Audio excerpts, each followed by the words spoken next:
So, you're probably wondering, would a Norse mythology book and the latest John Green book have anything to do with sports?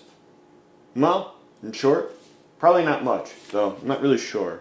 I've only just started this one and I haven't read this one yet, so I'll have to get back to you on that. But it is what's inside of these books. Well, this one specifically, because that's the one I'm reading.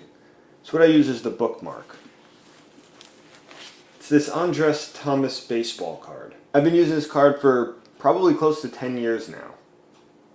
Why have I chosen this card? Well, in short, not really sure. It's sort of like how families have old traditions where the families have just been doing it for so many generations. Nobody really knows why the family does it. Just sort of is. Well, sort of like me with this baseball card. I've been using it so long, it's just sort of part of my reading process. I think it might be because I was looking for a bookmark and I didn't have anything, and I just grabbed that card. I mean, I probably could have grabbed a Yu-Gi-Oh card, but, you know, those were all the rage back 10 years ago. There are also those Pokemon Energy cards. So many worthless ones of those, but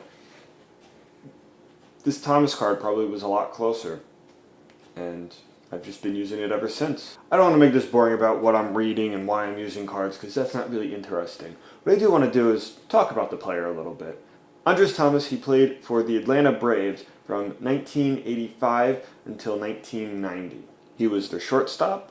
In the mid-1980s to 1990, before the big steroid era, his averages weren't, like, terrible for a middle infielder. Though he was a career .234 hitter. 1988, though, his stats weren't too bad.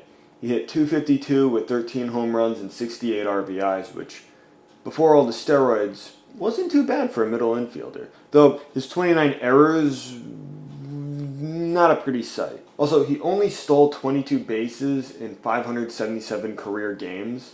And he also got caught 18 times as well, so not really a pretty stat either. He had a total of 2,185 plate appearances. And in those plate appearances, he only walked 59 times. The height of Barry Bonds' career, he was getting more than that in 2 months.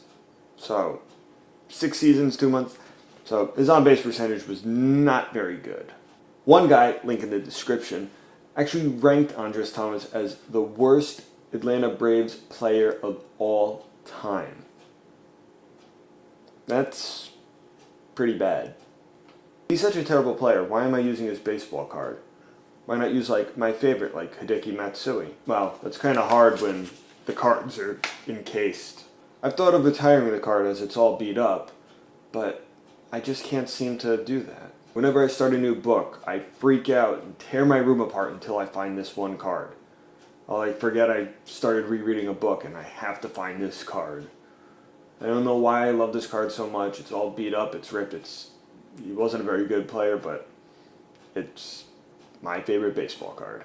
Voldemort, do you have anything like this? I'll see you Thursday.